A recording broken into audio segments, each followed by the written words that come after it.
Hey guys, my name's Paul, and I've been a Lyft slash Uber driver for a year now. So I've done them both. There used to be a sidecar. Let's forget about that. I want to talk about the differences between Lyft and Uber. It's not a monopoly, either one of them, but pretty much almost is. There's only two out there that are popular right now, and those are the two. Now, what are the differences between them if you're a driver? Biggest difference is that Lyft gives you that $1.75 rider fee while Uber takes it. So it's basically almost $2. Uber takes $2 out of your earnings every time. And also, if you're a new driver now, Uber takes 25% while Lyft only takes 20%. Okay, so those are the two major differences. You lose $2 or $1.75 per ride. You lose that rider safety fee. Uber gobbles it up and takes it from you. So you lose that plus an extra 5%. Also, you don't get any tips with Uber. And the thing is that the rates are so low right now. They're like 90 cents a mile in a lot of cities and there's like no base fee to get in the car, that unless you're driving in a surge zone,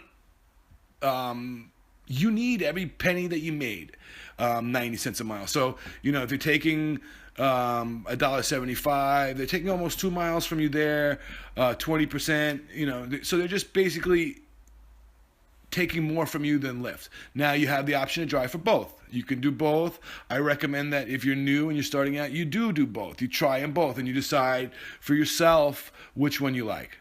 I'm not going to tell you my opinion. I don't think it really matters. More differences between them are that Lyft gives you a tip option. There's a tip option built into the app, and everyone you drive, they have the option to tip you. So you feel like if you're working for Lyft, you feel like you should talk more, you should be nicer, you should offer extra service because you want to get tipped, or you want to see if you will get tipped. If you're new and you're starting out, you want to check out everything and find your niche. So those are the differences right there. Number one, Uber takes that rider fee, so $1.75 is gone. Number two, they take an extra 5% from you. They take 25% as opposed to 20 if you're a new driver. And number three, there's no possibility for tips. Could you get cash tips? Yes, but it's not really built into the structure, and it's not part of being an Uber passenger or an Uber driver.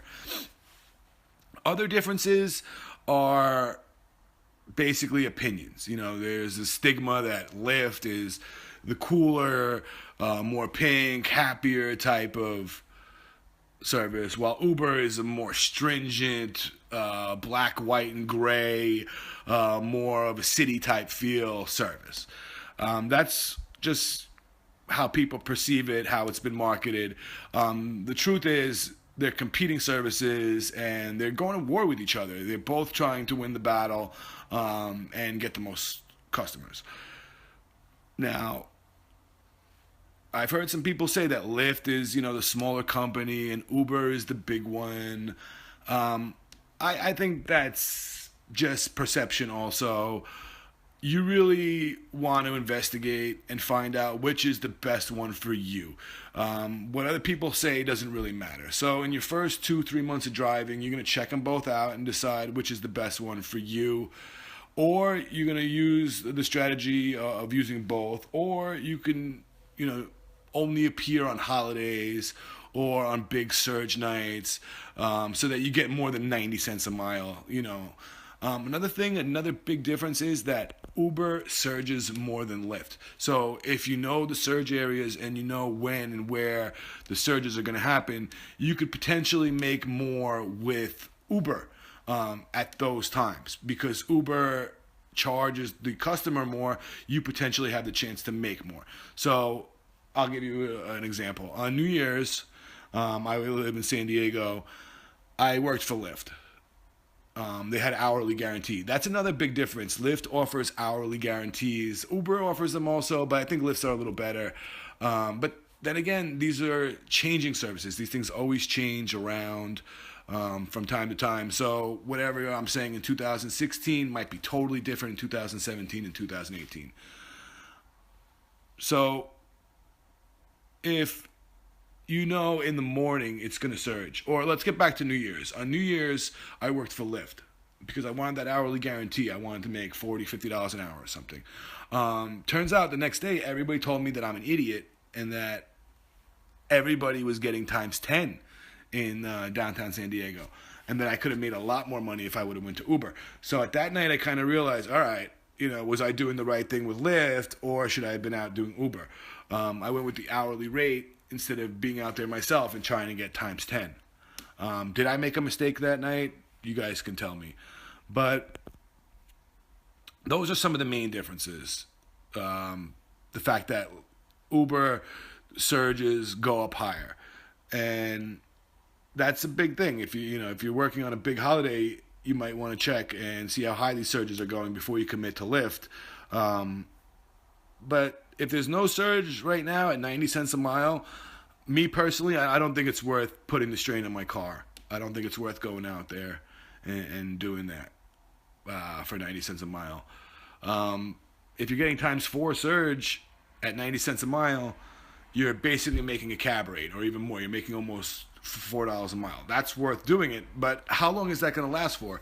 It's not going to last for long. You might catch 1 surge or 2 surges, and then you're going to be back at the 90 cents per mile rate. And I don't really like working for 90 cents a mile. For $1.50 a mile or $2 a mile, I would work every day and really put the strain on my car. I think that would be worth it. But for 90 cents a mile minus all these different fees, making 60 cents a mile to drive your car, that just makes you sick. Especially if you spent $20,000, $30,000 for the car, you'll definitely feel used and abused when the passenger slams their door and leaves your car. You'll feel bad about it. But that's my main differences between Lyft and Uber. The surging, the hourly guarantee. I would check with Lyft, look in your email, and see if you get hourly guarantees. Also, Lyft offers bigger bonuses. So if you're signing up as a new driver, check out the codes that you've seen throughout this whole video. Lyft offers the higher amounts, but sometimes Uber offers higher amounts also. So these things go back and forth. But for new drivers, I would definitely check out one of the promo codes for Lyft.